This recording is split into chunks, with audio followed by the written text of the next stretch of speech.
Ito mga kamanok na ko. So ngayong araw, nalinis na natin yung ating bakuran.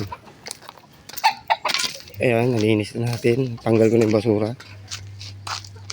Hindi ko pa tinanggal kasi may naglilimlim dito. Meron tayo dito naglilimlim.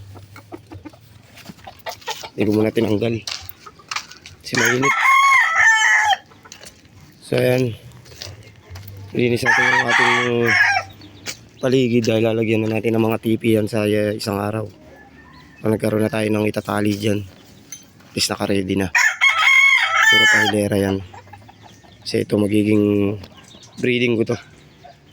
Itong mga area na to. Magiging breeding ko. Tapos itong mga sisiyo natin. O-update natin yung sisiyo natin nung nakaraan. Medyo malaki na sila. 2 months pa lang to. Hindi ko alam kung babae o lalaki itong mga ano.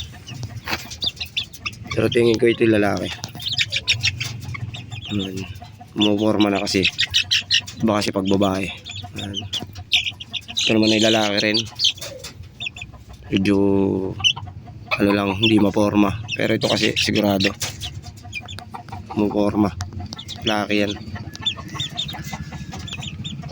At ito naman yung sisiw ko nung nakaraan. Napisa. Ayan. Bali medyo healthy sila ngayon. Ito sila nangangamlay. Ano pa lang to, 4 na araw nung mapisa yung 6 na yan. So ito naman yung na-score natin na nanalo na. Medyo nabalda siya. Ayan.